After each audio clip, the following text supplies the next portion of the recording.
हम आप लोगों के साथ सिख धर्म, सिख संप्रदाय की स्थापना के बारे में बात करते हैं। किस तरीके से इसका इतिहास रहा है और किस तरीके से यहाँ पर अंग्रेजों ने अपना प्रभुत्व स्थापित किया है और इसे अपने शासन, अपने साम्राज्य में मिला लिया है। तो आइए पहले हम सिखों के बारे में कुछ बातें बताते हैं और सिख के जितने भी गुरु आए हैं उनके बारे में आप लोगों को डिटेलिंग कर रहे हैं। पहले हम आपको सारे गुरुओं का नाम लिख देते हैं, सब गुरुओं का नाम लिख देते हैं, उसके बाद हम एक एक के बारे में डिस्क्राइब कर देंगे।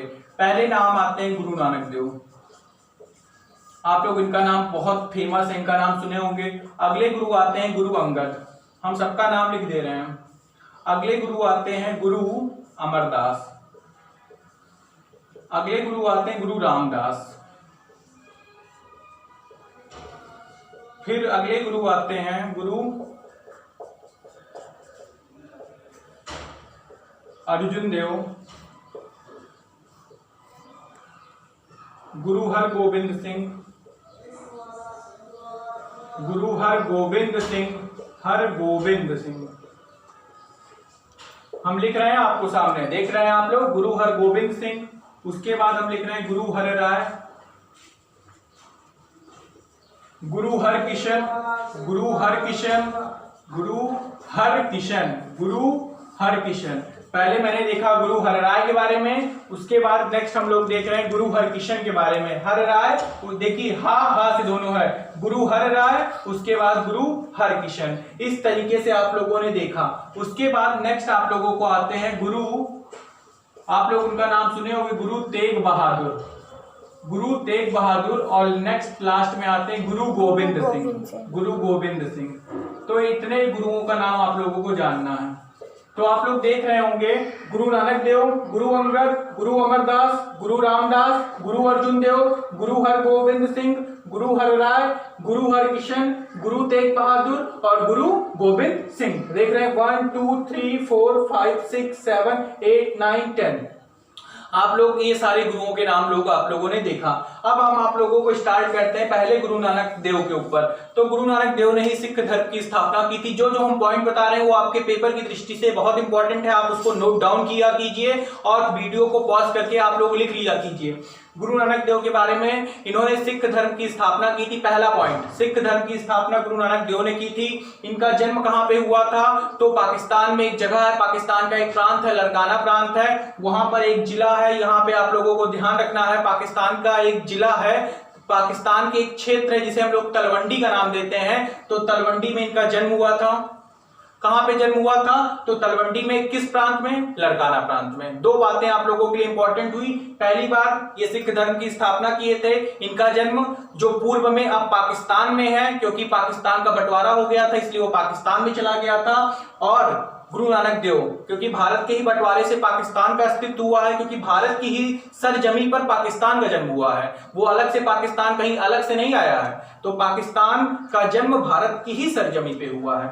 तो गुरु नानक देव के बारे में आप लोगों ने देखा, क्या क्या देखा? सिख धर्म की स्थापना, और इनका जन्म कहां पे हुआ था? तलवंडी जगह पे। और तीसरी बात इनके बारे में इंपॉर्टेंट, इनके टाइम पर जो लंगर व्यवस्था आरंभ हुई थी। लंगर व्यवस्था किसके टाइम पे आरंभ हुई थी? गुरु नानक देव के टाइम पे। अगले गुरु आते हैं गुरु अंगद।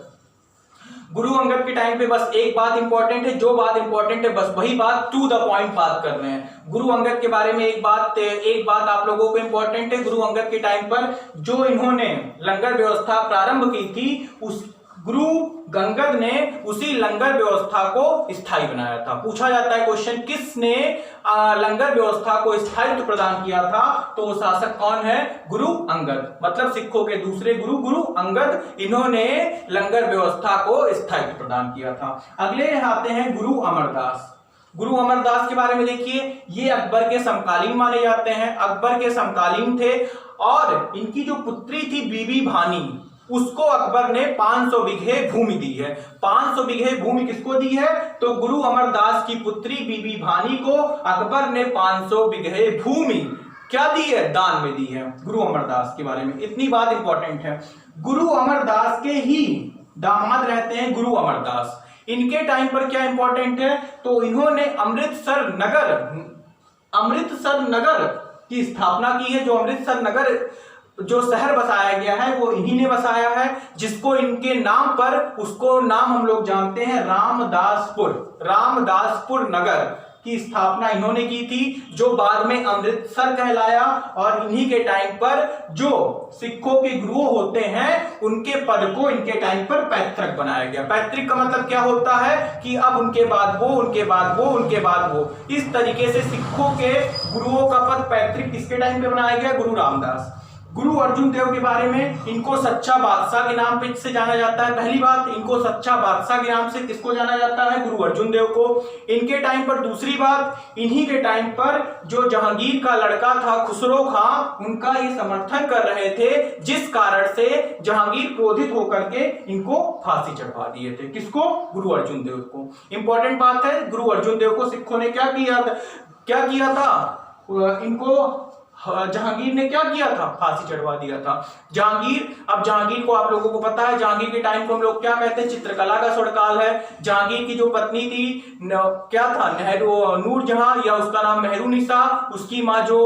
उसकी माँ जो असमत बानो बेगम थी, उन्होंने गुलाब से इत्र निकालने की खोज की है। इस तरीके से जब हम मेडिवल हिस्ट्री पढ़ाएंगे तो आप लोगों को और डिटेल में बताएंगे गुरु अर्जुन देव। और गुरु अर्जुन देव के टाइम पर एक बात आप लोगों को और ध्यान रखना है, इन्हीं के टाइम पर जो कंधार का क्षेत्र था, इनके टाइम पर मुगलों के हाथ से निकल गया था। जहांगीर के टाइम पे कंधार आपका अफगान का क्षेत्र। गुरु अर्जुन देव के टाइम पर आप लोगों ने जाना क्या क्या हुआ था? तो गुरु अर्जुन देव के टाइम पे आप लोगों ने जाना इनको सच्चा बादशाह कहा जाता है, इनको फांसी दी गई थी। और इनको फांसी किसके टाइम पे दी गई थी? तो जहांगीर के टाइम पर। और इन्हीं के टाइम पर आदि ग्रंथों का संकलन कराया गया था। गुरु हरगोविंद सिंह, इनके टाइम पर क्या हुआ था? तो गुरु हरगोविंद सिंह के टाइम पर क्या हुआ था? आप लोगों को एक बात और गुरु अर्जुन देव के बारे में जाननी है। रामदास तो आप लोग जान गए, इनके टाइम पर क्या हुआ था? अमृतसर नगर स्थापना की गई थी। और गुरु अर्जुन देव के टाइम पर, इनके टाइम पर जो सिखों के साथ जो एक गोल्डन टेम्पल मंदिर है, उसका निर्माण किसके टाइम पर किया गया था? अर्जुन देव के टाइम पे। पूछा जाता है स्वर्ण मंदिर का निर्माण किसके टाइम पे किया गया था? अर्जुन देव के टाइम पर। अमृतसर नगर की स्थापना किसने की थी? गुरु रामदास ने। गुरु हरगोविंद सिंह ने क्या किया था? इनके टाइम पर क्या हुआ था? सिखों में सैन्य व्यवस्था स्थापित हुई थी। सिखों के अंदर जो सैन्य व्यवस्था स्थापित हुई थी, या सिखों को सैन्य शिक्षा दिए जाने की बात इन्होंने की थी, गुरु हरगोविंद सिंह ने। और इनके टाइम पर ऐसा हुआ था।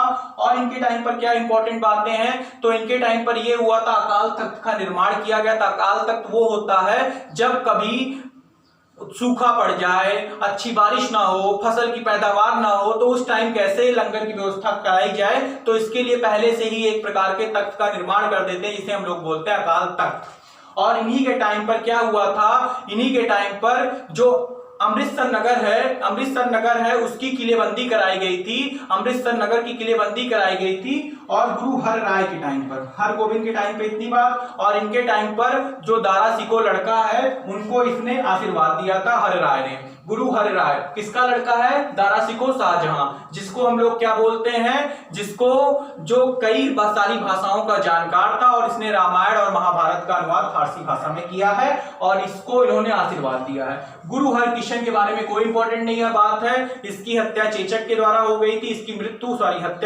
मृत्यु चेचक के द्वारा हो गई थी। गुरु तेग बहादुर के बारे में देखिए, गुरु तेग बहादुर के टाइम पर क्या हुआ था? तो गुरु तेग बहादुर के बारे में एक बात इंपॉर्टेंट, कि इनको औरंगजेब जो जिंदा पीर है, जिंदा पीर या उसे कट्टर पंथी शासक बोलते हैं, उसके टाइम पर गुरु तेग बहादुर को फांसी दी गई थी, क्योंकि उसने इसको ऑफर दिया था कि आप इस्लाम स्वीकार कीजिए, लेकिन ये इस्लाम स्वीकार करने से मना कर दिए, इस कारण से इसको फांसी पर चढ़ा दिया। गुरु गोविंद सिंह के बारे में आइए, इन्होंने सिखों में एक नई व्यवस्था खालसा पद्धति की इन्होंने शुरुआत की थी। खालसा पद्धति की शुरुआत की थी। और इन्हीं के टाइम पर आदि ग्रंथ का पुनः संकलन कराया गया था। आदि ग्रंथ का पुनः संकलन, पहली बार संकलन किसके टाइम पे हुआ था? गुरु अर्जुन देव के टाइम पे। और गुरु गोविंद सिंह के टाइम पर आदि ग्रंथ का पुनः संकलन। ये सिखों के अंतिम गुरु माने जाते हैं, गुरु गोविंद सिंह। इसके बाद जो आगे का इतिहास आप लोग देखिएगा सिख का, ये तो आपको गुरु का इतिहास था। अब आगे का इतिहास में आप लोग देखिएगा, सिखों में दो युद्ध होते हैं, एक तो प्रथम आंग्ल सिख युद्ध और द्वितीय आंग्ल सिख युद्ध। एक पहला 45 से 46 और द्वितीय आंग्ल सिख युद्ध कब होता है? 45 से 46। द्वितीय आंग्ल सिख होता है 48 से 49। इस टाइम कौन शासक था? तो इस टाइम आप लोगों को पता होगा कौन शासक था। आप लोगों को पता होगा 45 से 46 में आप लोग जानते होंगे 44 से 48 किसका कार्यकाल था? 36 से 42, 42 से 44, 44 से 48 लॉर्ड हार्डिंग का था और 48 से 49 इस टाइम किसका कार्यकाल था? लॉर्ड डलहौजी, जिसे व्यपगत नीति, डॉक्ट्रिन ऑफ लैप्स या कुशासन के आरोप की नीति वाला शासक था। अब आप लोग देखिएगा कैसे इनको विलय किया गया था। सिखों के जो अंतिम हेड आते हैं बंदा बहादुर, इनको 1716 में फांसी दे दी जाती है। किसके द्वारा दी जाती है? तो फर्रुखशियर के द्वारा दी जाती है। फर्रुखशियर के द्वारा दी जाती है। फर्रुखशियर के द्वारा दी जाती है। फर्रुखशियर के द्वारा दी जाती है। सिखों के याद रखिएगा 1716 में इनको फांसी दी जाती है। 1716 में फर्रुखशियर के द्वारा फांसी दी जाती है 1716 में। अब आप लोग देख रहे होंगे 1716 में इनको फांसी दी जाती है। इसके बाद सेकंड बात इनके बारे में इंपॉर्टेंट है, क्या चीज? 1717 में आप लोगों को पता है फर्रुखशियर का जो आप लोग ध्यान रहे होंगे गोल्डन फरमान या सुनहरी नीति या उसे हम लोग बोलते हैं कि मैग्ना कार्टा, और उसमें क्या हुआ था? बंगाल, मद्रास और बॉम्बे प्रेसिडेंसी को मिल गया था। वो हम आगे बताएंगे फर्रुखशियर के बारे में। 1716 में इनकी मृत्यु हो गई थी। किसके टाइम पे हुई थी? फर्रुखशियर के टाइम पे।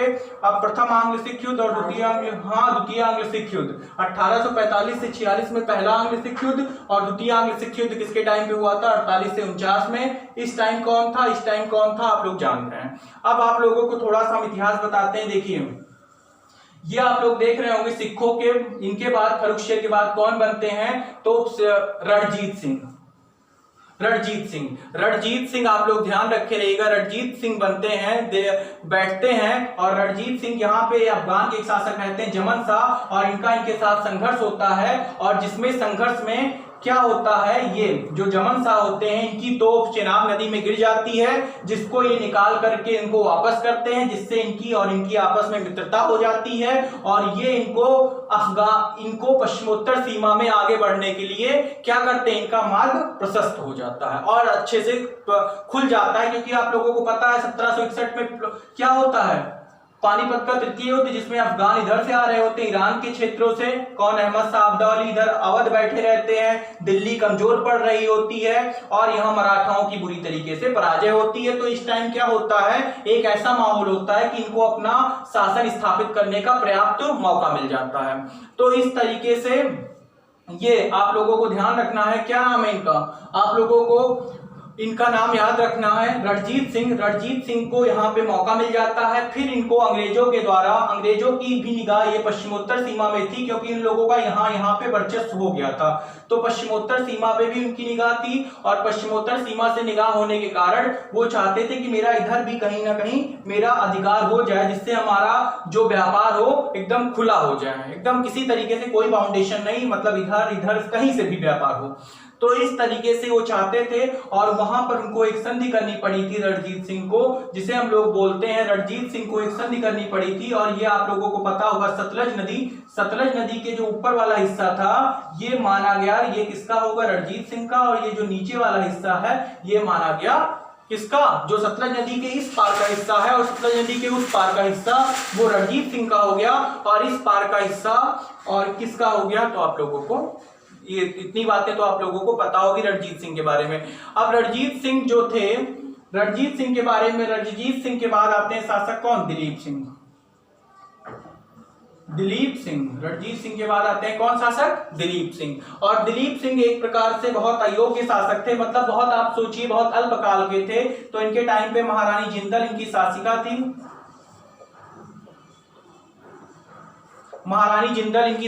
जिसके कारण अंग्रेजों के समक्ष इनका अनैतिक व्यवहार किया जाता था। इसलिए दिलीप सिंह के टाइम पर इनको भेज दिया जाता है ब्रिटेन, लंदन पढ़ने के लिए, और यहाँ पर अंग्रेजों का वर्चस्व स्थापित हो जाता है। तो इस तरीके से आप लोग देखें।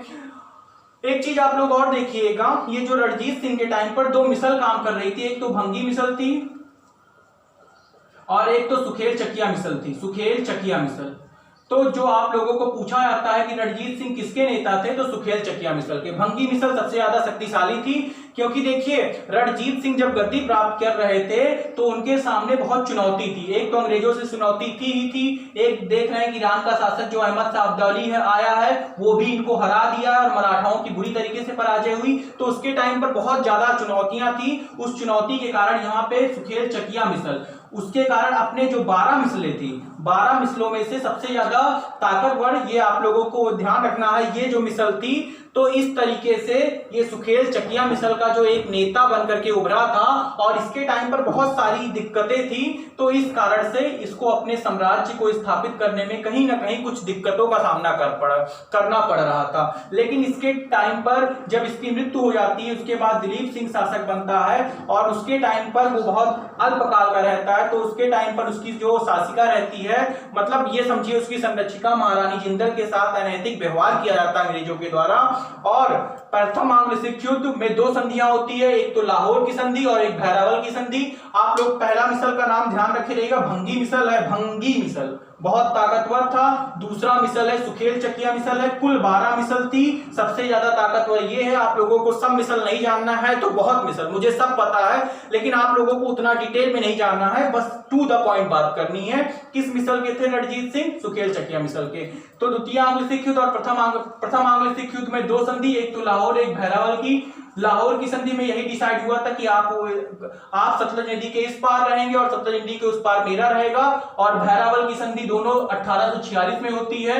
और जो सेकंड संधि होती है, इसमें क्या होता है, अंग्रेजों का यहाँ पर प्रभुत्व स्थापित हो जाता है और इनको 50,000 रुपए वार्षिक दे करके इनको ब्रिटेन भेज दिया जाता है लंदन पढ़ने के लिए। किसको?